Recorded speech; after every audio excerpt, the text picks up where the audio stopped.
Hi, I'm Bruce Drennan. It is delightful to have you aboard for this very special version of All Bets Are Off from the Canfield Fair in beautiful Youngstown.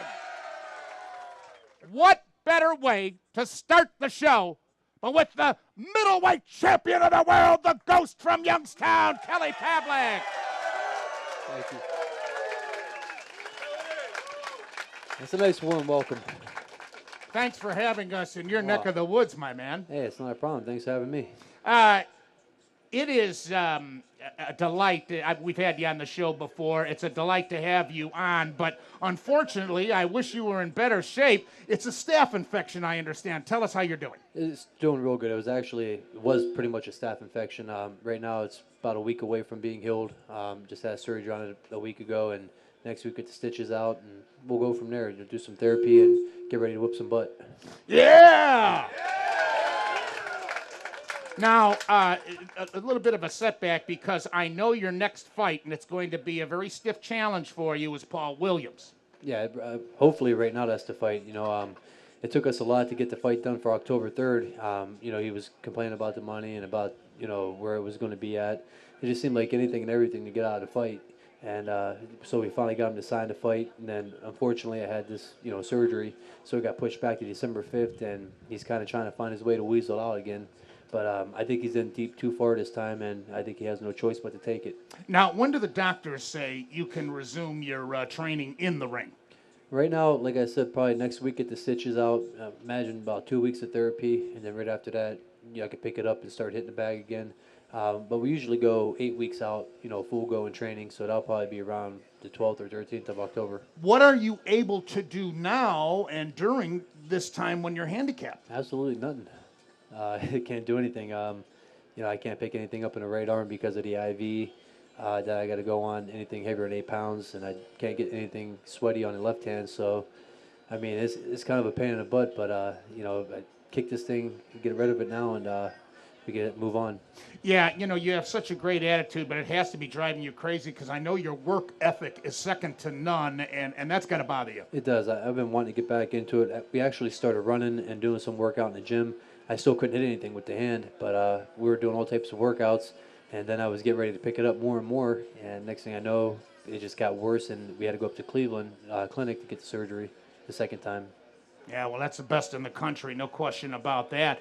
Now, the fight, if everything goes okay, if Williams signs aboard, he's almost backed into a corner, is he not? He is. That's the whole thing. He's kind of known for going around and telling everybody, all the boxing websites, USA Today, ESPN, that everybody's afraid to fight him. He's the most feared fighter. Well, back last October when I fought Hopkins, I was originally supposed to fight Paul Williams, but he backed out of the fight. I guess the money or whatever wasn't right for him. And so he backed out of that fight. I ended up fighting Hopkins. Well, then just recently, October 3rd, it took us 2 months of negotiations to get him to sign a contract. And then now he's kind of doing it again. But like I said, I think that he's already went out there and bragged about how fearful people are of him.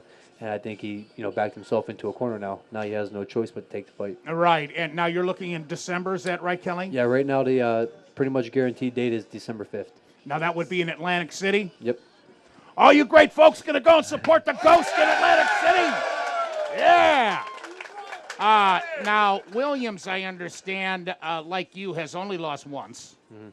And he lost, in a decision, and then he came back and in a repeat with the opponent, and he knocked him out in the first round. Is that right? Yeah, Quintana, he got beat by him, but he was coming up from 147 welterweight, and he had one fight at middleweight, and that was against Winky Wright.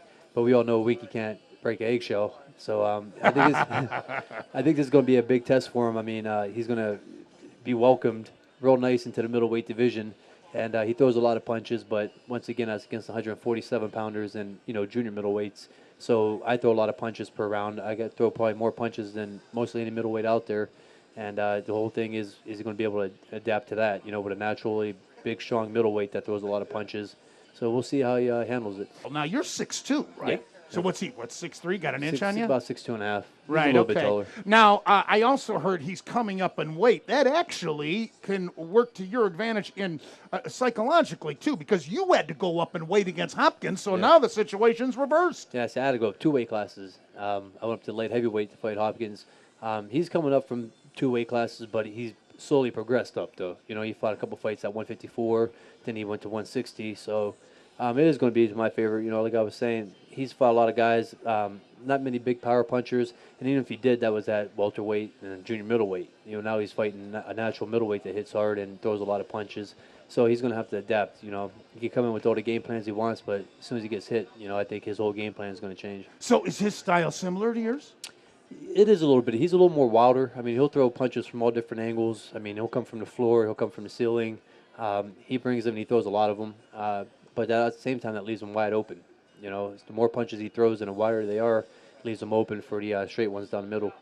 You know, you made fast work of Rubio, a nice comeback after your only defeat as a professional to Hopkins.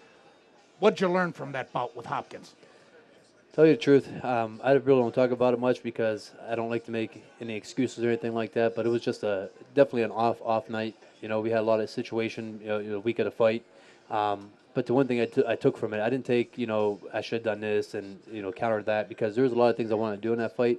And from the mind to the fist just didn't, you know, go all the way through. And the only thing I took from it is how to bounce back from a loss. You know, how to get your head back on your shoulders and, you know, and go in there and forget that loss. So that's one thing I took from it. Well, you certainly did, too. Again, the fight against Rubio, and then, unfortunately, you suffer this setback. But now, tell us when you get the green light from the doctors.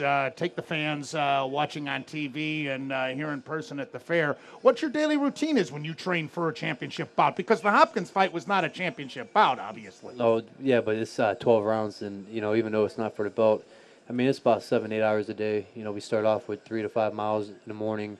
You know, I go to Ironman Warehouse, work out there for about 3 hours. It's cardio strength. Then I go to the boxing gym, work out for about 3 hours.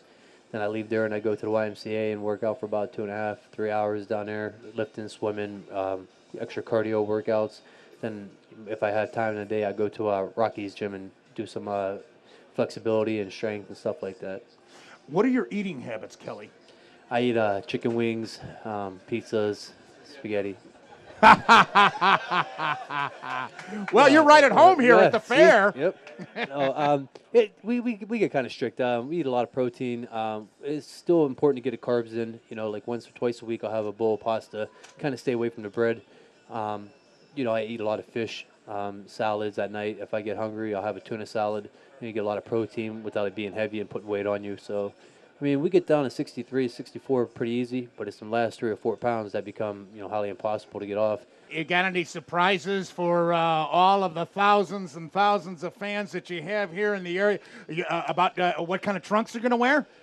You know what? That's still in the works right now. My pops does all the trunks. You know, everyone from the Miranda fight on, he's designed and decorated. So it'll be something special, though. We definitely have to do with the Youngstown theme, you know, which we do every fight. I think Ohio State was the first Taylor fight. YSU with Pete the Penguin was the second. Then we did the military armed forces for the Gary Lockett fight. And the last fight was, who was the last fight? Rubio. Yeah, Rubio, but I'm trying to think. We did YSU again with that. Oh, we did the Youngstown Police Department, sheriffs, and there you go. All that for the Hopkins fight. So there you go. Well, I know you love all sports. You've been watching the Tribe and the Browns exhibition games and all of that. Browns got me a little excited. Tribe, I'm getting frustrated. Yeah. So, I don't know. Yeah, I know. I mean, every year we think we're going to have a good team or be in contention, and I don't know. You know, last time we had you on the show, it was in our studios in downtown Cleveland, and you were throwing out the first pitch at a home game. And I remember you said what a thrill it was for you to meet all the players. Now you got to go back because they're all new guys. I'm going to have to hop in their butt, man. You got to let it spark under them, huh? Well, listen, we wish you nothing but the best. Get that thing off and get it well, and go take care of business and maintain the crown against Williams, my man. Hey, thank you for Kelly having me. Pavlik, the Ghost. Thank you guys for supporting. Middleweight champion of the world. Thanks, Kelly.